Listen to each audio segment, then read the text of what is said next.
Welcome to Powerful Life Lesson Series to build a resilient community together, presented by Healing Connection. We are here to support, educate, and advocate. We have the pleasure of having Vanessa Kaeall-Veja with us for an interview. Thank you so much for having me. You're very welcome. And before we get into the interview, I'm going to read a little bit about Vanessa. So Vanessa is a resident of Central and South Etobicoke since 2005.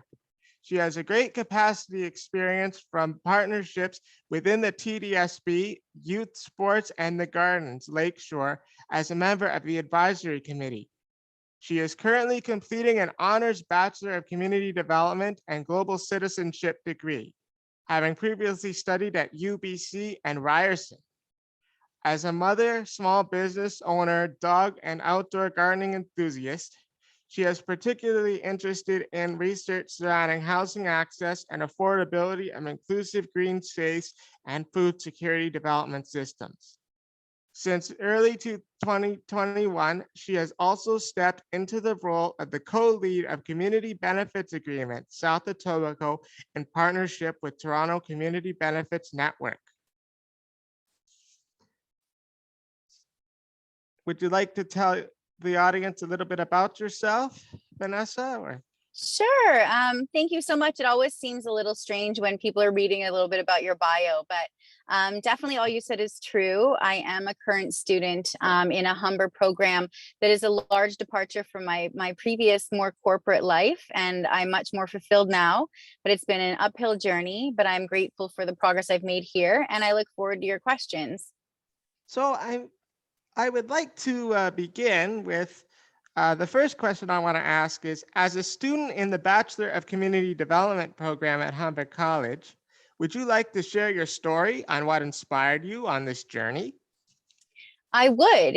So it's kind of deeply personal. So I'll give you sort of like the Coles Notes version of it without really skimming over things, because now I'm in a place to speak about it. And when you're, Healing Connections, I've read a little bit about your bio and your organization. I think it's important to be transparent. So when I had a former career, I went to UBC straight out of straight out of London in a French program, and I went there, and then it was fine. It was in a liberal arts program, and right after that, I got married really early. I moved to the States. I raised a family, built a company, and then got separated. And I found myself doing a lot of the work and these clients that we had that were more corporate clients, and I found myself pretty deeply unhappy, unfulfilled, and really kind of facing, where do I really want to be making an impact in the world? And so ironically, because I live in this area, it was sort of a kismet moment. I met someone who actually was beginning this program. It wasn't Linda Hill, our program lead. It was actually someone who was working, and they told me about the program that, oh, they have a Bachelor in Community Development, because I had talked about my story and I was already leading the TDSB heads, and I was doing the eco schools of the TDSB, and I was doing all of this work that was community capacity building anyway. And it was something that I was like, okay, that sounds interesting. I knew I wanted to further my education, but the intersection of family and money and putting yourself first, the Bachelor of Community Development program came at the right time. And I decided to do something for myself to better my family, and I enrolled in that program in 2019.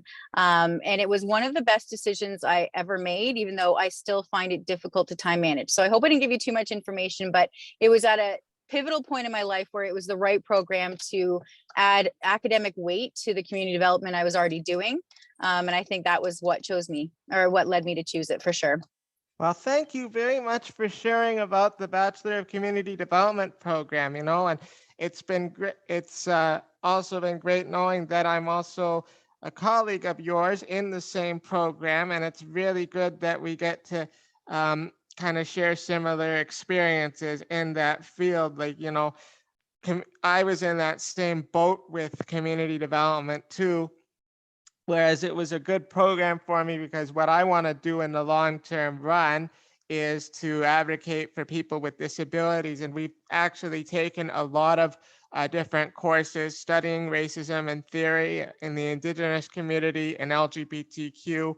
And those courses, even though I don't personally identify as any of the community that we studied, I really think that it's a good learning experience in terms of knowing whether the government is doing little or not enough to support these communities. And I think that the Bachelor of Community Development program does indeed shine a light on these communities that really show importance and that support is really needed. And, um, I was really fortunate to come across the program thanks to the my program coordinator from General Arts and Science, Leah Zaid there. So I'm I really think that's a really important thing that you, sorry to interrupt you briefly there, but you really touched on something. And before it comes out of my mind, I just wanted to connect those dots. Like, so you and I actually met for the first time at the information session. I think it was the two of us who were just in the room. And you mentioned that how we don't necessarily identify with all of the groups that we are studying, yet you and I have been in so many classes together, and you and I ourselves are very different as far as population as well. I think I'm like 23 some odd years older than you, but we're in the same program and we're becoming friends, colleagues, but also the fact that we are learning so much about populations that, although you said we don't, the breadth of this program, that is something that shouldn't be undermined, is just the scope and the level of the programming, from counseling to anti-racism to how to support poverty reduction to harm reduction even. So I think that's a really good point you brought up. Thank you. And then the next question I want to add in or ask is, what are some words of wisdom you have learned from other wise leaders to achieve a goal for optimum mental and emotional well-being? So this is a good one. And I often struggle with who said it, but I always remember the words and the phrases. So for me, one of the phrases that always goes around is be kind, and then period, always. And I think that's true. And the way I relate it to my personal situation is my parents worked very hard to give all three of us girls a nice life. I don't come from struggle. However, I found myself after a separation of a marriage, myself being in a struggling position. So invisible poverty and abuse and things like that are everywhere. And you never know who's walking beside you and what shoes they're in. So yes, be kind always. My mom used to always say, this too shall pass. So even the crappiest days are the ones that, like, if you just go to bed and you can get through the next day, sometimes it's hour to hour, sometimes it's day to day. And the final one that I recently used a lot, and I have to go and look up who actually said the quote because I'm terrible at remembering, but it's don't take criticism from anyone you wouldn't seek advice from. So I think that's a really important thing, is we can be really hard on ourselves, but also if we get negative feedback and input, it builds resilience capacity, yes, but also be very gentle. Don't take criticism from people you wouldn't yourself seek advice from. And I think that's important. It could be someone like Morgan Freeman who said this. I'm not sure who, I'll look it up, but it's one of those things that stuck with me, is like, if you're really not going to listen to them in one aspect, don't listen to them in the other. So I think that's good. There's so many words of advice out there and wisdom, but I think those are the ones that stick with me, is like, sometimes it's just day to day, get through the day. Exactly. And it's great that you brought that up. And it really goes to show that, it may not be important who said the quote, but, we may not know 100% of the time who tells us inspirational quotes right off the bat, but their words are something we can live by. And that's a very, very good lesson that you brought up in terms of achieving mental and emotional well-being, because a lot of times with mental health,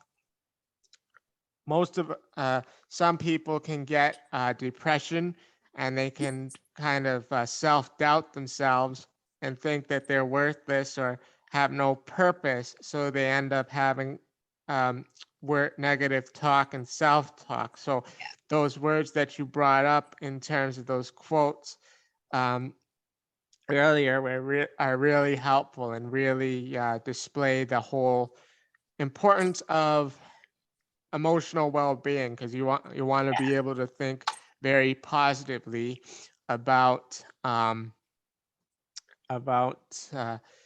think very positively about your lifestyle and the way, It's and true. taking some, like, people can have different types of experience, and the way that people can think of negative or positive really depends on the outlook. So Hmm. though, even if we don't know who who was saying the quotes, it's so important with their words. Definitely true. And just being mindful, like you said that too, like that self-talk.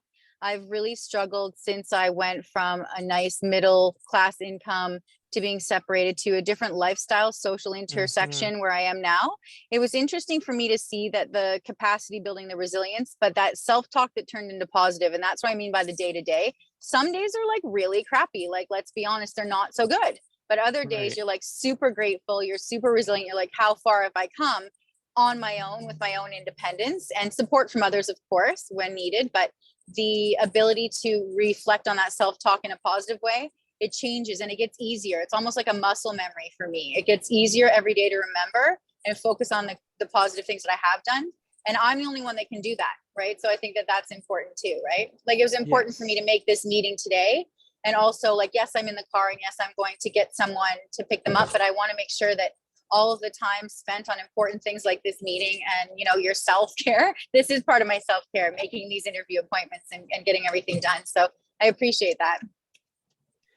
Thank you for sharing that with some of the words of wisdom. They were very, very helpful, and a lot of lessons that people can learn from. Um, the last question I want to bring up is, I think it might be a little bit repetitive, but what are 3 life lessons you have learned on building a resilient community together? Now, Healing Connection has a goal of building a resilient community together. So, and what are some 3 life lessons you have learned on building a resilient community? All And right. how? Well, the first one I have, because so my co-op is at Lamp Community Health Center. I am employed by Humber College as an outreach worker, but my co-op is Lamp Community Health Center. So the wraparound service is there. When you talk about building a holistic and complete community and what Healing Connections does, it dovetails right into that. The fact that we have so many wraparound services, one of Mhm. the buildings together is we see everyone from every walk of life, and you simply never know, right? You would never know that I struggled and went to a food bank. You would never know any of those things based on anything. But some people you do see is we can never judge. So one thing for me is never assume and never judge. Mhm. That was a really important thing because we see people from all walks of life, from harm reduction to maybe things that you wouldn't have necessarily seen in your prior life. Um, the second one, I guess, as far as like community things go, is always try and be supportive when you can. But for me, I had to set some pretty clear boundaries of what I could do and be able to do it well. So one of the things I struggle with sometimes is I don't want to take on too much. And Mhm. time management is very important for keeping our mental health clear and supportive so we can support others to the best of our ability. And I think that's one main thing I sort of struggle with that I have to juggle. Um, and for the last one, I don't know. Can you repeat the question one more time for me? And maybe something will trigger. I don't want to just fire off answers. I want to actually really deeply think about it. Sure thing. So, Thanks. the what are 3 life lessons you have learned on building a resilient community Mm, together? yes, that's a good one. Is maintaining the connections and the networks that you have for people that you know that are like-minded, that are supportive with you, and being able to maintain those networks and connections. They all are professionals and have skill sets in different areas. So for example, at Lamp where I'm working now, I was hired for a specific role, someone else was hired for a specific role, and someone else was hired for a specific role. But what we all have in Mhm. common is maintaining the community bonds because all of us are genuinely empathetic people and we all want the best, but we also have lived experience. So lived experience is important also, as far as how we can present our ability. Like we all have ability to contribute, and I think once we realize, I struggle also with imposter syndrome. So to get back to that is I have a skill set that's valuable. I have things that people want to hear from, and I am important and valued as well. So when we all connect those things together, we do have these resilient communities that are fantastic.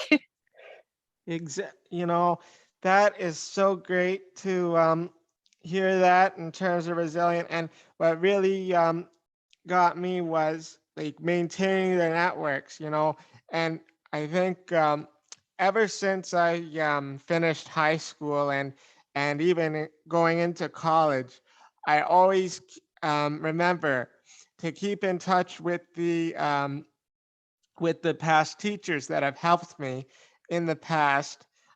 Just kind of telling them how I'm doing, and I make sure that I let them know how I'm doing on a regular basis, like maybe, and just kind of tell them what I'm been up to. So I've been kind of updating them on my placement or updating them on what's been going on in school. And you know what? Receiving that email for that other person, depending on whether it's a teacher or a professor, regardless, it really goes to show that networks are being established and connected, and that you haven't really forgotten about them. And if anything that my parents have taught me, it is to maintain and build networks no matter where you go, um, because networks can help you and get steered into the right direction. Um, because like let's say you're looking for a job in a field like community development, where you can reach out to all these connections on LinkedIn, um, Mhm. to ask around if people were finding a job or finding work. A little bit of a personal story about me is that I realized the power of connections through looking at this placement, through searching for a placement to do in the summer. And before I found Healing Connection, there I made use of all my connections, like professors, like I connected with them and made sure that, um, you know, to ask around. And if COVID was having a little bit of difficulty that and was short staffed, I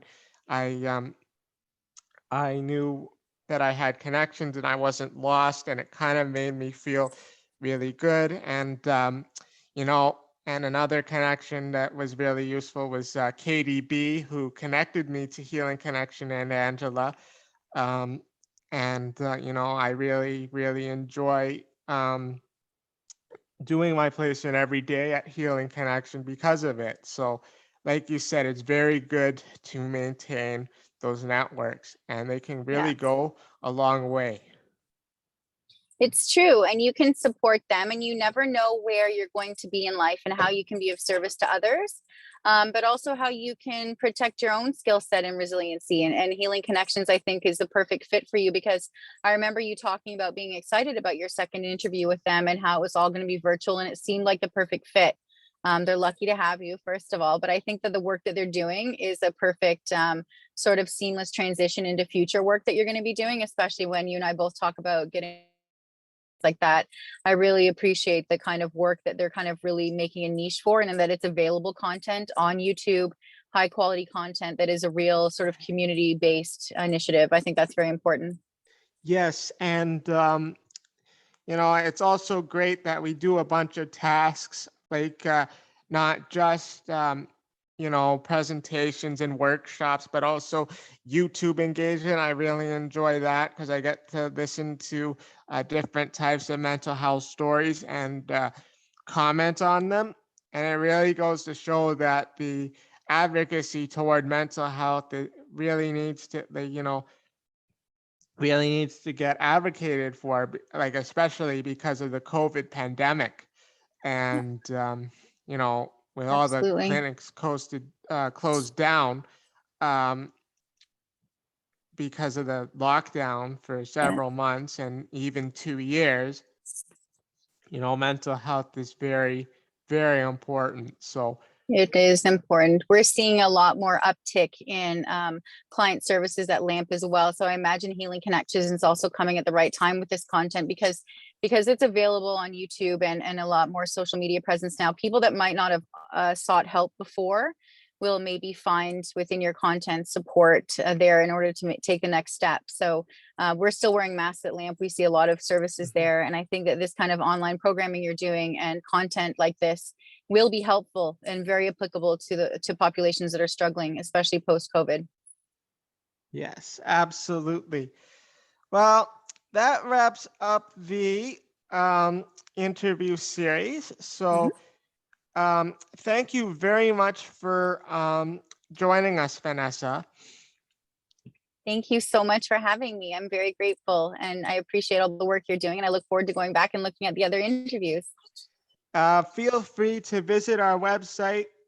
If you haven't followed us or subscribed, you can do so by clicking on our website, www.healingconnectionhc.com. Thank you very much and Thank take you, care. Joey.